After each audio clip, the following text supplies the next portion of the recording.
মার্কিন president Donald ট্রাম্পের ঘনিষ্ঠ উপদেষ্টা হিসেবে কাজ করার সময় নিয়মিত মাদক সেবন করতেন বিশ্বের শীর্ষ ধনী ব্যক্তি ইলন মাস্ক। এই সময় তিনি কেটামিন, এক্সট্যাসি ও সাইকেডেলিক মাশরুমের মতো মাদক নিতেন।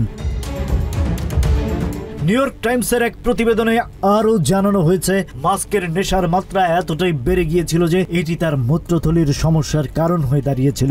নাম প্রকাশে অনিচ্ছুক একটি সূত্রের বরাতে প্রতিবেদনে জানানো হয়েছে, মাস্ক প্রায় প্রতিদিন কেটামিন সেবন করতেন এবং প্রায় 20টি ওষুধের একটি বক্স সঙ্গে রাখতেন।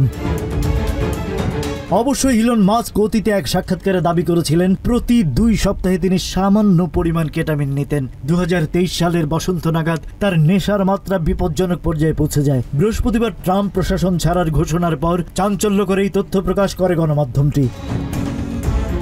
শুক্রবার হোয়াইট হাউসের ওভাল অফিসে আয়োজিত তার বিদায়ী অনুষ্ঠানে মার্কিন প্রেসিডেন্ট ডোনাল্ড ট্রাম্প বলেছেন, ইলন মাস্ক সরকার ছাড়লেও তিনি ঘনিষ্ঠ উপদেষ্টা হিসেবে থাকবেন। এই সময় মাস্কের নেতৃত্বাধীন ডিপার্টমেন্ট অব গভর্নমেন্ট এফিসিয়েন্সির কাজের প্রশংসা করেন ডোনাল্ড ট্রাম্প।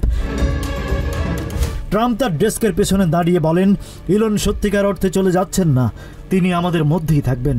তার পাশেই দাঁড়িয়েছিলেন মাস্ক, কালো টুপি আর টি শার্ট পরে।